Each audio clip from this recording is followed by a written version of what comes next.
Let's pray. Father in heaven, it is with reverence and with awe that we approach your holy throne today. As we open your holy word, we ask for the presence of your Holy Spirit. I ask, Lord, that you will give us understanding, for we're going to study a very important subject about the hour of your judgment. And so, Father, help us to understand, not only theoretically, but help us to understand the importance of what we're going to study. And we thank you for hearing our prayer, for we ask it in Jesus' name. Amen. I want to begin our study today by reading the passage that we've been studying the last few sessions. Revelation chapter 14 and verses 6 and 7. We've studied 10 great facts about the three angels' messages. We've studied about the everlasting gospel. We've studied what it means to fear God. And in our last session, we discussed what it means to give glory to God. Now, today, we're going to study about the hour of God's judgment. It says in Revelation 14, verse 6, "Then I saw another angel flying in the midst of heaven, having the everlasting gospel to preach to those who dwell on the earth, to every nation, tribe, tongue, and people, saying with a loud voice," and now you have two imperatives, "Fear God and give glory to Him." Now the question is, why should we fear God and give glory to Him? It continues saying, "Fear God and give glory to Him, for the hour of His judgment has come." Now that word "for" there is what is called in the Greek language a causal conjunction. And it should be translated "because." In other words, fear God and give glory to Him because the hour of His judgment has come. And then we're told, the third imperative, "and worship Him who made heaven and earth, the sea, and springs of water." So you see, the reason why we're supposed to fear God and give glory to God and worship Him is because the hour of His judgment has come. Now, when most people think about the judgment, they think of the judgment as an event. But really, in the Bible, the judgment is not an event. The judgment is a process, a rather extended process. In fact, the book of Revelation itself presents three different and distinct phases of the judgment. I'm not going to go into all of these phases. I'm just going to give you the references. The first phase of the judgment takes place before the second coming of Jesus, before the close of probation. We find that in Revelation 14 and verses 6 and 7. The second phase of the judgment takes place during the 1,000 years, during the millennium. And you can find that in Revelation chapter 20 and verses 4 through 6. The third phase of the judgment takes place after the millennium, after the 1,000 years. And you can find a reference to that in Revelation 20, verses 13 through 15. In other words, the judgment is a process. The judgment is not an event, a punctual event. Now, the stage that we especially want to take a look at today as we study this subject of the judgment is that first stage that I mentioned, the stage that occurs before the second coming of Jesus, before the close of probation. Now, in order to understand this particular phase of the judgment, the first one, which is mentioned in Revelation 14, verse 7, we need to go back to the story of creation. And you say, well, why do we need to go back to the story of creation? Very simply, because the first angel's message calls us to go back and talk about the Creator. You know that the first angel's message says, "Worship Him who made the heavens, the earth, the seas, and the fountains of waters." So in other words, the first angel's message itself sends us back to the story of creation in order to understand the judgment. So we have to go back to Genesis and talk about the origin of man. Go with me to Genesis chapter 2 and verse 7. Genesis chapter 2 and verse 7. It's speaking here about the creation of man. And I want you to notice the description. There are several elements that we're going to underline here. And the Lord God formed man of the dust of the ground. Now, it's the physical nature of man that is composed of dust or of clay, as Isaiah 64 verse 8 says. It says, God is the potter and we are the clay. Our physical nature is composed of clay. But even after God made this perfect body, originally, without sin, the body was without life. I didn't say that it was dead. It was lifeless. Because there was something lacking. You see, only having the body of matter perfect with all of its parts did not mean that the body was alive. And so God had to do something to that body. Notice what he continues saying. And the Lord God formed man of the dust of the ground and breathed into his nostrils the breath of life. Another way of saying that is he breathed into his nostrils the energizing force. The electrical force, if you please, and man became a living soul or a living being. Now, there are several things that I want us to notice about this verse. First of all, man was created with a material body, a body composed of matter. And of course, in the head of that body was the brain, the center of operations of the body, if you please. The brain is that organ that processes everything that comes in through our five senses. In other words, our eyesight, our hearing, our touch, our smell, our taste, everything that comes in through the five senses is processed by the brain. And the brain, of course, is a physical organism as well. It's also composed of matter. But I want you to notice that the body with this processor, the brain, did not function until God plugged the body in, so to speak, into the electrical source, which was giving the body and the brain the capacity to function. And so when God created the body with the brain to process all of the functions and gave that body with the brain the electrical force, the Bible says that man became a living being, or other versions say a living soul. Now, up till here, you say, okay, that's fine. We already knew this. But now I want to emphasize something that is extremely important. As Adam, and let's take Adam as our example, as Adam lived after he was created, from the moment that he was created, he now begins to process the information that comes through his five senses, and he begins to form his own self-identity. You know, there are no two people in this world that have the same self-identity, because everybody has different information coming through the five senses that is processed by the brain. So, taking Adam as an example, Adam lived to be 930 years. Let me ask you, do you think that Adam had a much more complex self-identity when he died at 930 years than the day that he was created?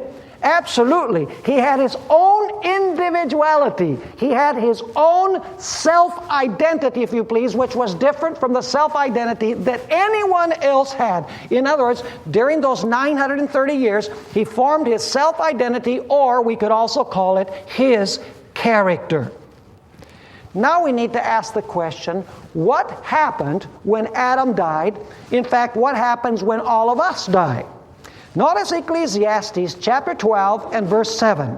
Ecclesiastes chapter 12 and verse 7. This is a famous state of the dead verse. It says there, when a person dies, then the dust will return to the earth as it was, and the spirit will return to God who gave it. So you'll notice that when a person dies, it says that the body returns to the dust, and the spirit returns to God who gave it. But now I'm going to ask you a question that perhaps nobody has asked you before. What happens with the self-identity or with the character that we formed during our lifespan? For example, what happened to the 930 years of self-identity that Adam formed, or the character that Adam formed during 930 years when he died? You say, well, Pastor, that's kind of a strange question. I'm asking that question for a very specific purpose, as you're going to see as we study along. The fact is, folks, that the self-identity of Adam was actually recorded by God in heaven as Adam lived his 930-year life.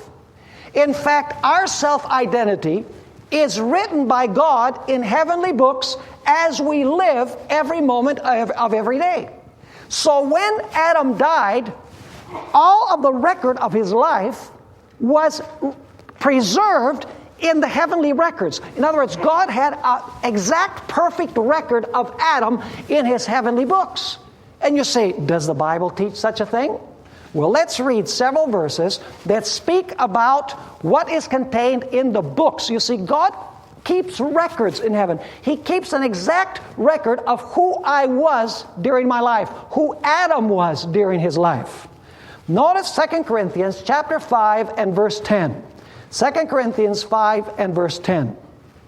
For we must all appear before the judgment seat of Christ, that each one may receive the things done in the body, according to what he has done, whether good or bad. Let me ask you, does God keep a record of the good and bad things that we performed while we were alive? Yes, and we all must appear before the judgment seat of Christ.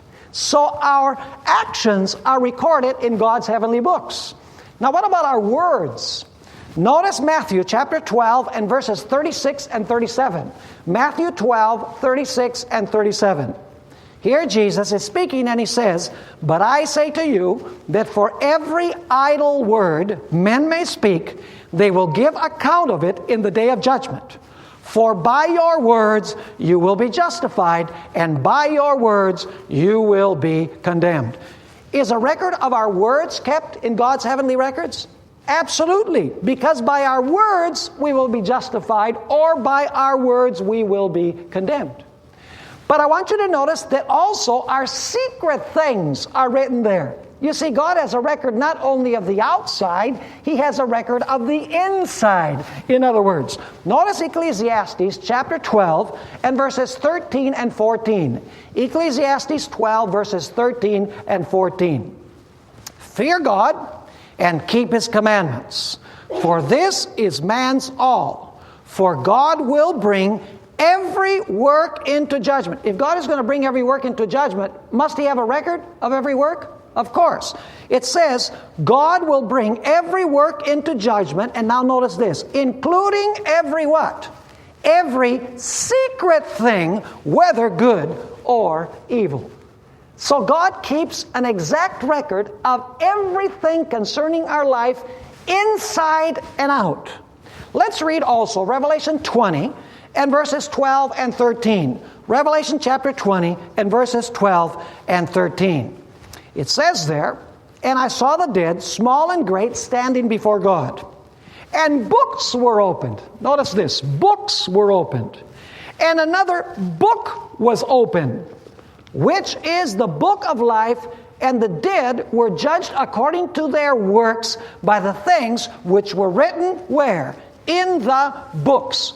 So I want you to notice that you have books, plural. Now, when the Bible speaks of books in the plural, it's talking about the record of our lives. You see, every breathing moment, God is taking a movie, if you please, or He's taking a picture of every single thing that we're doing, every single thing that we're thinking, every single thing that we're feeling, every intention and motive that we have. God is recording a perfect record of every aspect of our lives.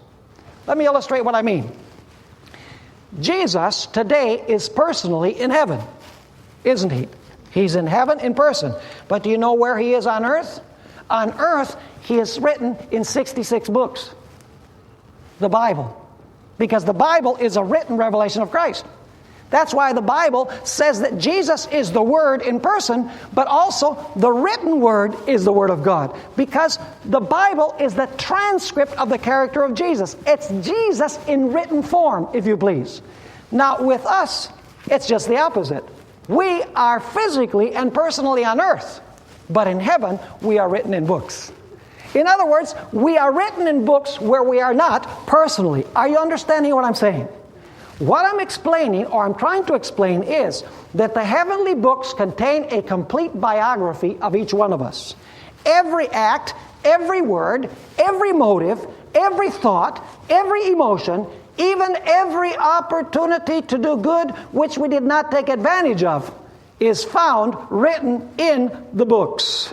There is a complete record of our lives inside and out. In other words, God has another Steve Bohr in written form in heaven, and I walk personally here upon planet Earth. Now, I believe that if God was revealing His truth to the prophets today, He would probably not talk about books as containing the records.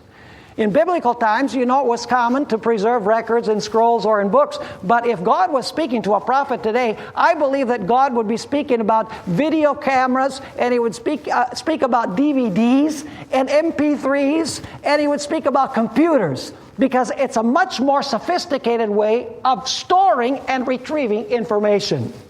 Now, the Bible then, when it speaks about books, is referring to the exact transcript of our lives which God keeps in the heavenly records. But the Bible also uses the word book, singular. Now let's take a look at the references in the Bible that use book, singular. Go with me to Philippians chapter 4 and verse 3. Philippians chapter 4 and verse 3. Here the Apostle Paul is speaking about some of his collaborators, some of the individuals that were helping him in his ministry. And he says there, "And I urge you also, true companion, help these women who labored with me in the gospel, with Clement also," he even mentions one by name, "Clement also, and the rest of my fellow laborers, whose names are in the" what? Book of life. Book, singular. What is it that the book contains? The book contains names. What do the books in plural contain? The exact transcript of the person's character. Notice Revelation 3 verse 5. Still talking about the book, singular. Revelation chapter 3 and verse 5. "He who overcomes shall be clothed in white garments, and I will not blot out his name from the book of life, but I will confess his name before my Father and before his angels." Once again, the book, singular, has what? Names. Notice Revelation chapter 13 and verse 8. There are many verses. I'm only reading a sampling of them. Revelation 13 and verse 8. Speaking about those who are going to end up worshiping the beast. It says, "All who dwell on the earth will worship him, whose names," notice names, "have not been written in the book of life of the Lamb slain from the foundation of the world." And you remember when Moses was on Mount Sinai and God said, "I'm going to destroy Israel and I'm going to choose another people because these people are idolatrous." Notice in Exodus 32 verses 31 and 32 what Moses said to the Lord. "Then Moses returned to the Lord and said, 'Oh, these people have committed a great sin and have made for themselves a god of gold. Yet now, if you will forgive their sin, but if not, I pray, blot me out of your book which you have written.'" And in Daniel chapter 12 and verse 1, where it speaks about the final deliverance of God's people at the end of the time of trouble, such as never has been seen, we find the following words. Daniel 12 verse 1. "At that time, Michael shall stand up, the great prince who stands watch over the sons of your people. And there shall be a time of trouble such as never was since there was a nation, even to that time. And at that time your people shall be delivered, every one who is found written where? In the book." So are you understanding the difference between books and book? The books contain the exact transcript of our lives in written form in heaven. Nothing is missing. Words, thoughts, emotions, motives, actions, you name it. Everything is there inside and out in the books. But the book, singular, contains names. And the Bible emphasizes that the book contains the names of those who have received Jesus Christ as Savior and Lord. Now I want us, in the light of what we've studied about the books and the book, I'd like us to take a look at several interesting details about the judgment. The first thing that I want us to notice is that everyone must appear before the judgment seat of Christ. No exceptions. Notice 2 Corinthians chapter 5 and verse 10. Once again, 2 Corinthians chapter 5 and verse 10. For we must all appear before the judgment seat of Christ, that each one may receive the things done in the body, according to what he has done, whether good or bad. How many people are going to have to appear before the judgment seat of Christ to give an account for what they did while they were in the body, which means while they were in this life? Every single person is going to have to appear before the judgment seat of Christ. But now there's another very interesting detail, and that is that judgment takes place in heaven. What? You're saying, does that mean then that we have to go to NASA and we have to get on a rocket in order to appear before the judgment seat of Christ? Well, let's notice what the Bible says. Daniel chapter 7, verses 9 and 10. Daniel 7, verses 9 and 10. I watched till thrones were put in place. Daniel has seen something in vision. And the Ancient of Days. Who is the Ancient of Days? God whom? God the Father. Where does God the Father live? Our Father which art in heaven. Okay. I watched till thrones were put in place, and the Ancient of Days was seated. His garment was white as snow, and the hair of his head was like pure wool. His throne was a fiery flame, its wheels a burning fire. A fiery stream issued and came forth from before him. 1,000 thousands ministered to him. 10,000 times 10,000 stood before him. Who are those? Angels. And then notice, the court was seated and the books were opened. What do the books contain? The record of the lives. Where does this judgment take place? It takes place where the Father lives, where the angels are, according to Scripture. So everyone must appear, and the judgment takes place where? It takes place in heaven. Now let's notice another detail about the judgment. Go with me to Revelation 14, which we started our lecture with. Revelation 14, verses 6 and 7. Let me ask you, does the judgment begin after Jesus comes, or at the moment Jesus comes, or does this judgment of God's people, those who are written in the book of life, does it take place before the close of probation and before the second coming of Jesus? It takes place before. You say, now wait a minute, Pastor, where does the Bible say that? Revelation 14, verse 6. Then I saw another angel flying in the midst of heaven, having the everlasting gospel to preach to those who dwell on the earth, to every nation, tribe, tongue, and people. Let me ask you, if the gospel is being preached, must the door of probation still be open? Absolutely. You wouldn't preach the gospel if the door of probation had closed. So you have this angel, he's preaching the everlasting gospel to every nation, tribe, tongue, and people, and he says with a loud voice, fear God and give glory to Him, for the hour of His judgment shall come. It doesn't say the hour of His judgment shall come. It says the hour of His judgment has come. Let me ask you, does the judgment take place while the gospel is being preached? Absolutely. And listen to what I'm going to say. Only after the three angels proclaim their messages do you have Jesus seated on a cloud with a sickle in His hand to harvest the earth. Which means that the three angels' messages are preached, and then you have the coming of Jesus to harvest the righteous and to harvest the wicked. In other words, the judgment takes place before the close of probation. It takes place before the second coming of Jesus Christ. Now let me ask you, when will a person receive the reward that was determined in the judgment when their name was examined? Notice Matthew chapter 16 and verse 27. Matthew 16, verse 27. For the Son of Man will come in the glory of His Father with His angels. What event is that describing? Second coming, yes. For the Son of Man will come in the glory of His Father with His angels, and then He will reward each according to his works. So when is the reward given? When Jesus comes. When are they judged? Before Jesus comes. Are you understanding me? Notice Revelation chapter 22 and verse 12. Revelation 22 and verse 12. Here Jesus is speaking and He says, and behold, I am coming quickly, and my reward is with me. So when Jesus comes, He brings the reward, and my reward is with me to give to everyone according to his what? According to his work. Now I know the question that you're asking. If the judgment is in heaven, before the second coming of Jesus. How can everyone appear before the great judgment seat of Christ if we live on planet Earth? Well, let's ask another question.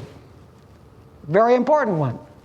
Where are the dead between the time when they died and the time when Jesus comes to reward them? Let's go to John chapter 5, verses 28 and 29. Folks, we're going to notice here that's a very close connection between the state of the dead and the judgment. If you misunderstand the state of the dead, you're not going to understand the judgment. And if you misunderstand the judgment, you're not going to understand how people are during the interim of death. Now notice John 5, 28 and 29. Do not marvel at this, for the hour is coming in which all who are in heaven or in hell will hear His voice. Yeah, okay. You say, where is that? Well, that's the revised Bohr version. Doesn't count. Do not marvel at this, for the hour is coming in which all who are where? In the graves will hear His voice and come forth. When is it they're going to come forth? When Jesus comes. When do they receive their reward? When Jesus comes. When were they judged? Before Jesus comes. So did they go before God's judgment seat before the second coming? Absolutely. But how could they if they were dead in the grave? We're going to study something very important here. And so it says, do not marvel at this, for the hour is coming in which all who are in their graves will hear His voice and come forth. Those who have done good to the resurrection of life, and those who have done evil to the resurrection of damnation. Now, folks, I believe that in order to explain how people can appear, how dead people can appear before the judgment seat of Christ, before the second coming, most Christians think, well, what's going to happen is that the soul of those people are going to appear before the judgment seat of Christ. That's not what the Bible says. The Bible says that the individual must appear before the judgment seat of Christ. How can they appear if they died in Christ, or even if they're alive on planet Earth before Jesus comes, before the close of probation? The fact is that we must understand what we started our study with this evening. You see, when the Bible speaks about the spirit that returns to God, it's more than just the capacity to breathe. It's more than just the energizing force that returns to God. You see, as we live, we develop our own self-identity, do we not? And God, what does God do when we die? He preserves that self-identity where? In the books. In other words, He writes in the books, the end, and He closes the books. In other words, He's preserving the record of our lives. He's not, some people say, well, you say the Spirit returns to God. Does that mean that God grabs everybody's breathing? No, that's not what it's talking about. It's talking about God preserving the record of our lives. Now, I want to read several texts.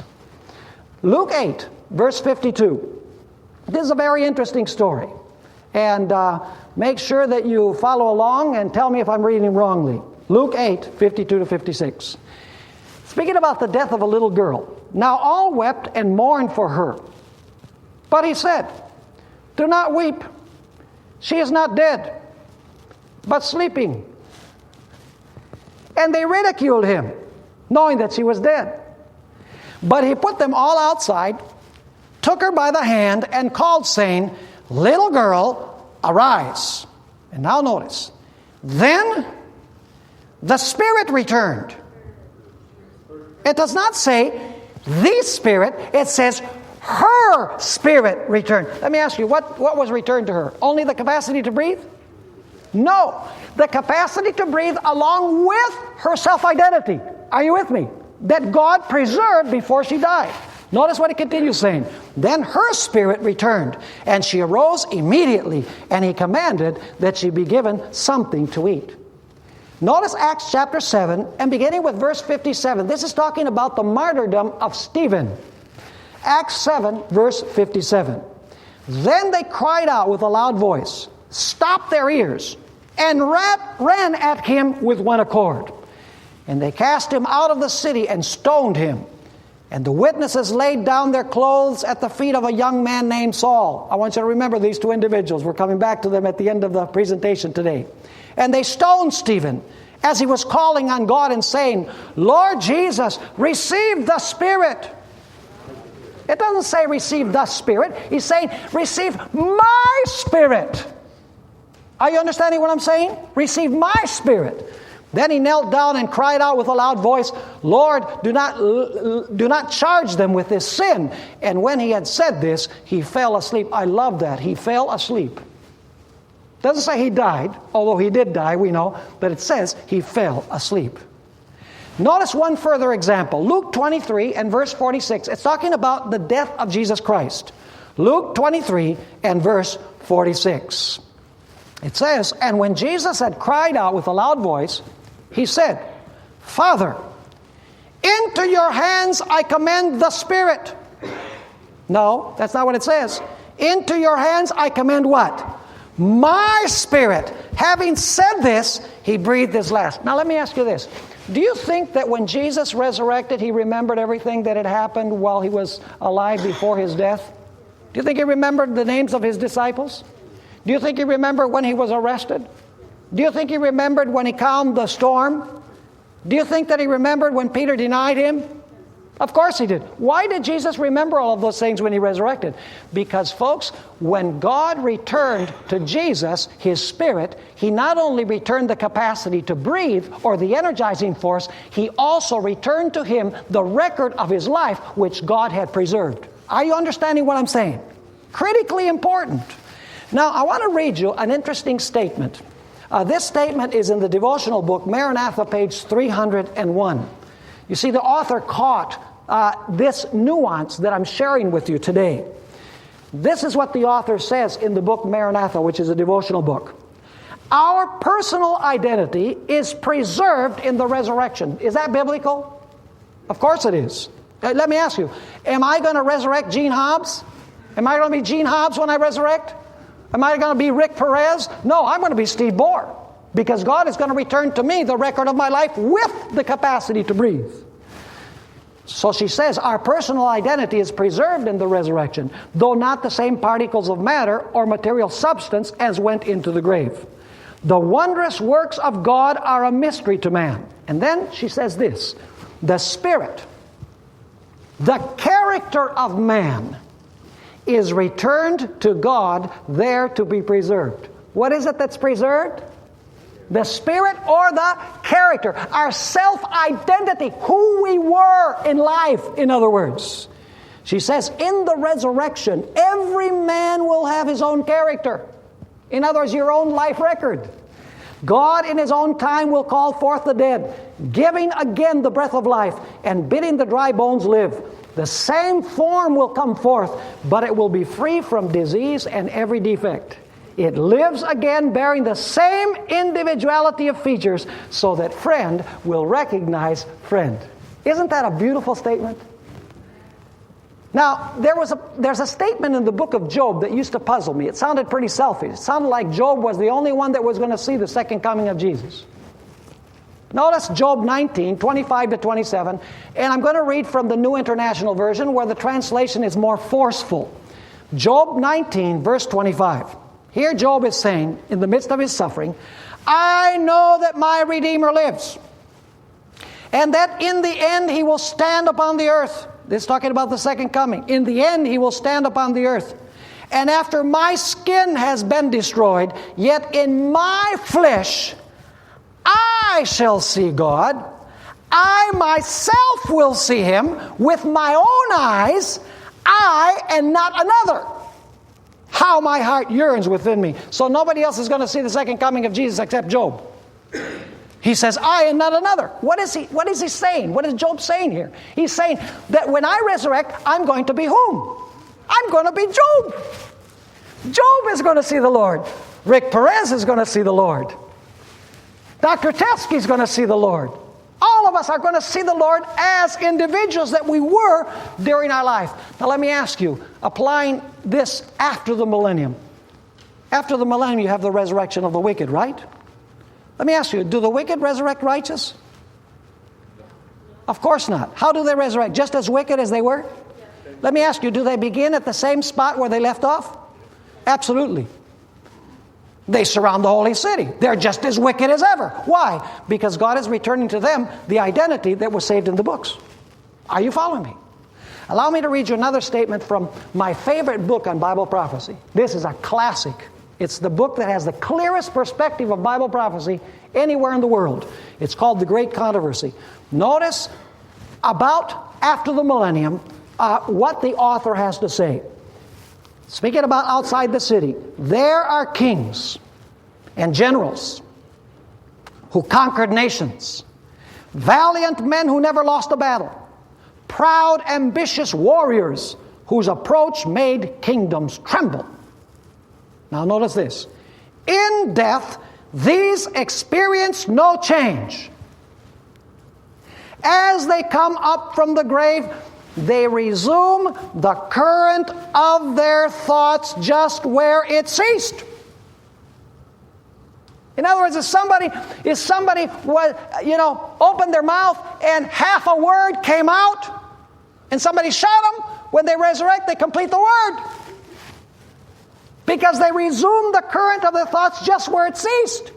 They are actuated by the same desire to conquer that ruled them when they fell. Let me ask you, why is it that they resurrect in this way? It's because God is not only returning to them the capacity to breathe, God is returning also their own self-identity. He's returning their own character. Now let me give you an illustration of what I mean. How many of you have ever seen that little clip of the assassination of John F. Kennedy? The Zapruder film. You've seen that, right? Now let me ask you. You see the limousine turning onto Elm Street, right?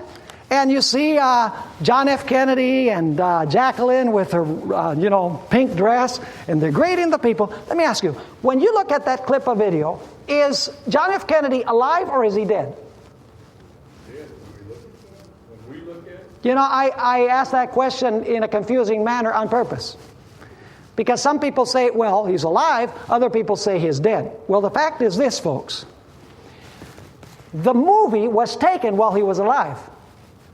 But we are looking at the movie after he died. Are you with me? In other words, on tape, he's alive. But the review of the tape takes place after he died. So let me ask you, is there a certain sense when you watch that event of the life of John F. Kennedy and when you see him still alive before he was shot, let me ask you, are you really watching him alive? Just like it was? Yeah, absolutely. You're watching him alive. And so let me share this. When the judge bar of there's a sense it's there they lie. Now don't understand how here took this. How they were. So judgment, what does the books, whatever way, reserves a record, and knows the heaven, all life of that is well that. So let me in a sense, that's that it's reviewed after die. How can death be the judgment of Christ? The of lives. So not of their personally, they have their record of their spinning set. It's the second well, they're composed and play again. Go ahead and rock. The fifth of the reasoning we still take. And I talk about the principle coming. White throne and him who sat on it.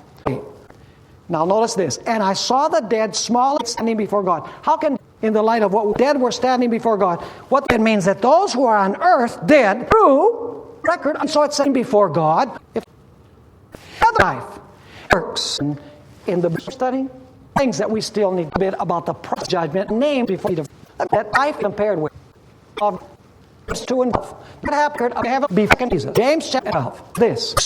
And souls who will be judged by are going to be compared with. Now let me compare with how many are not Romans and reverting 3. Now who are under the law, and all the world, maybe verse 23 of the glory of. So before the judgment seat, the you and is dead. You see how sin is. You see they never sin. Are looking there. Our life the law is the first to us. Davis corrupt in verse 3 and verse 8. Thus and the Lord is to everything.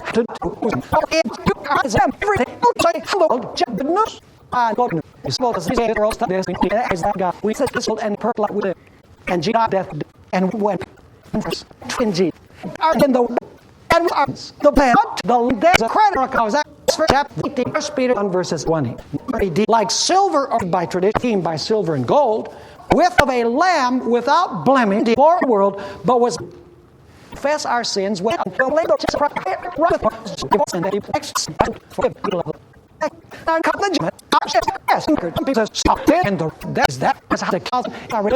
with their here. We need to have our advocate. In this chapter, we have with Jesus, when I ask Jesus, that I'm in the safe of that, they're asked, you know, say,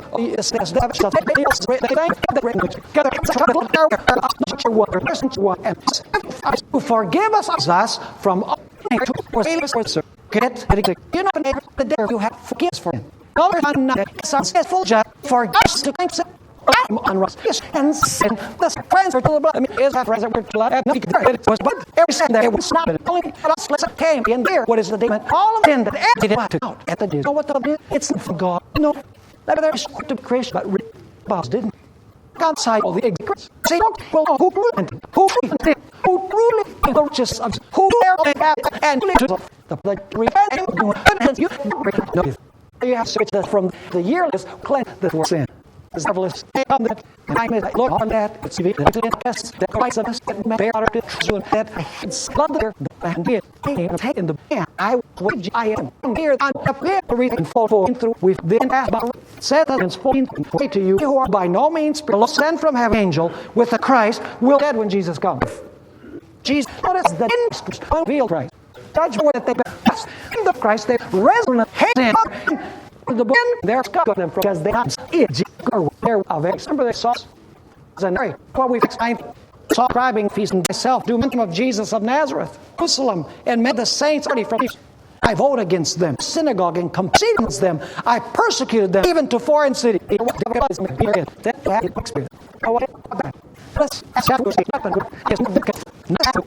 Here and not and spends there's whips all look at all was blood and judge that through it's gonna be careful that day and